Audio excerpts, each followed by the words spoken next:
제가 오늘 우리에게 던질 질문은 이것입니다. 우리가 다 주님을 만났습니다. 그러면은 사람과 사람끼리 만나서도 이렇게 변화가 있는데 주님을 만났다 만나면 더 엄청난 변화가 있어야 되는데 과연 나는 변화가 있었는가 하는 거예요.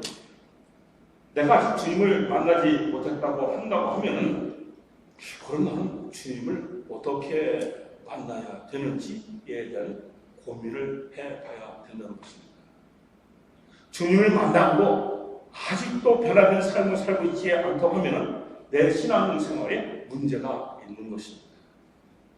오늘 하나님을 만나서 변화된 한 사람을 만나보도록 하겠습니다. 여러분, 요한복음 10장 10절에 이런 말씀이 있습니다. 주님이 오신 이후 우리 영혼을 잘되게 하고 범사에 잘되게 하고 강건하게 하기 위해서 오셨다.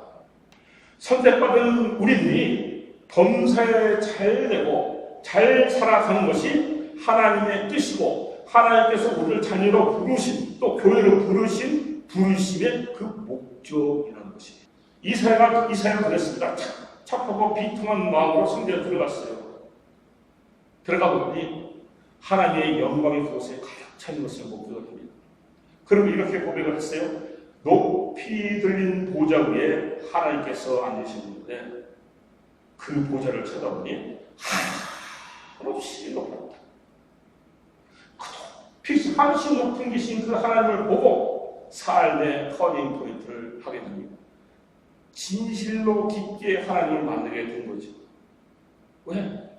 자기가 왕의 인척으로서 관료로서 어느 정도 자기만의 삶이 있었습니다. 이 평범한 사람들은 범접하지 못할 그런 삶에서 위에서 그래도 굴리면서 살았습니다. 그래도 행복하게 살았는데 아시리아라는 그러한 더 큰 산에 쳐들어오니까 당해낼 수가 없었던 거예요. 그래서 내가 이 산에서 내가 행복하게 살았는데 이게 다 뺏기게 생긴 거예요. 목숨들 다 뺏기게 생긴 거예요. 그래서 하나님 살려주세요 기도했는데 하나님이 아시리아 산보다 더 높은 산 위에 계신 하나님이 이사야를 만나 주신 것입니다. 이사야가 인생의 길을 바꿀 정도로 깨우친 것이 무엇입니까? 세상의 벽이 아무리 높다 할지라도 나를 막는 벽이 아무리 높다 할지라도 그보다 높이 계신 하나님이 나에게 있다는 것입니다.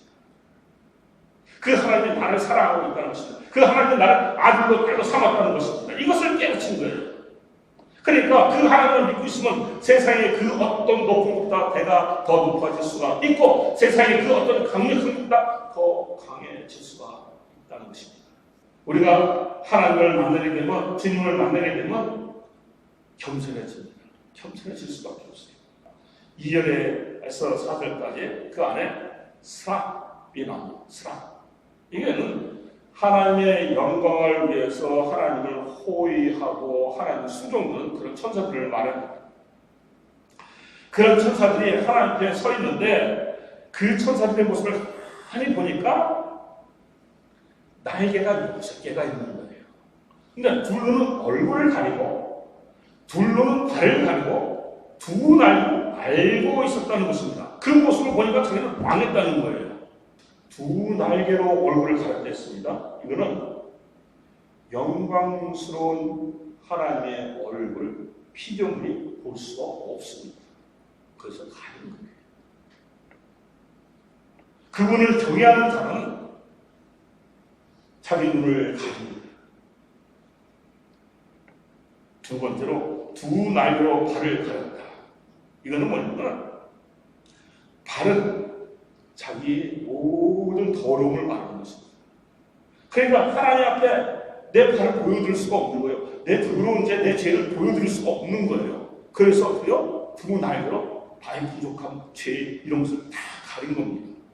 두 날개가 나르고 있었다는 것입니다. 이것은 뭐예요? 하나님의 명령에 떨어지면 하나님의 말씀 즉각적으로 순종하기 위해서 준비하고 있었던 것입니다. 자, 그런 것을 생각하고 영적 것을 생각하고 보니까 큰일 난 거예요. 출애굽기 33장 22절에 뭐라고 말씀하셨어요? 거룩하신 하나님을 본 자는 반드시 죽는다. 근데 자기 봐.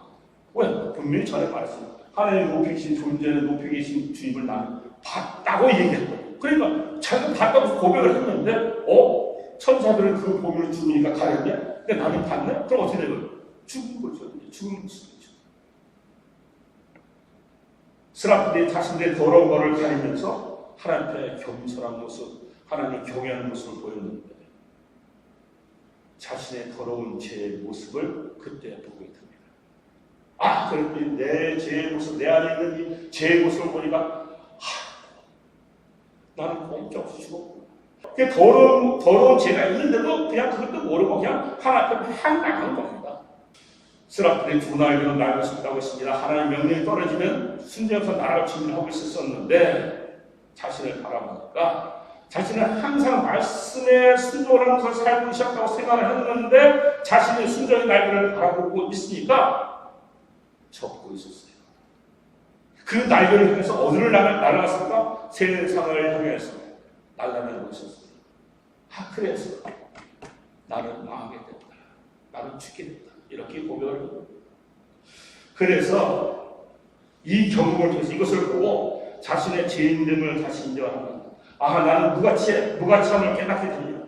나는 아무것도 안 해. 나는 자기 부정을 하게 됩니다. 그러니까 어때요? 지금까지 살아온 것이 무가치하고 부정적인 것이라면 어때요? 가치를 바꿔야죠. 바꿔야죠. 그래서 이때부터 하나님만을 경외하면서 살겠다고 다짐하는 계기가 됩니다. 여러분, 인간은 다 똑같아요. 하나님을 떠나 살게 되면 자신의 죄와 허물을 바라보지 못합니다. 오히려 자신의 죄와 허물, 다른 사람이 그렇게 지적한다 할지라도 아니야, 이것은 내가 살아가는 방식이야 라고 고집스럽게 이야기하는 것이 인간들입니다. 또 어떤 사람은 나는 의롭고 깨끗한 삶을 살고 있어. 나는 그래서는 죄를 짓지 않아. 너희들보다 나. 이것은 뭡니까? 교만 중에 교만이죠. 의인은 없다. 인간 중에 죄가 없는 자가 없습니다. 그러니까 그렇게 살아갈 수 있는 사람이 없다는 것이죠. 하나님 없이 살아가는 사람들은 그래서 교만한 삶을 살아갈 수밖에 없습니다.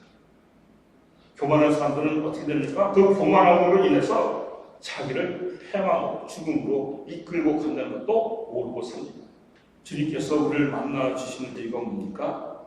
나 자신을 돌아보고 하나님 앞에 다시 겸손하게 세우기 위해서. 잠언 22장 4절을 봅니다. 겸손하고 여호와를 두려워하는 마음으로 섬기면 부와 명예롭고 장수하게 된다.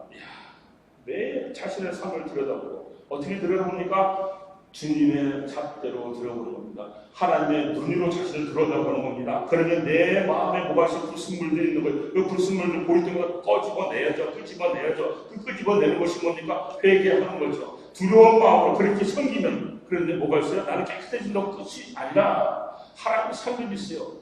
부와 명예와 장수를 주겠다. 아멘. 아멘. 늘 자신을 주님의 빛으로 돌아보시는 성도들 되시길 바랍니다. 그래서 하나님께서 예배하신 부와 명예와 장수를 누리신 성도들 되시길 바랍니다.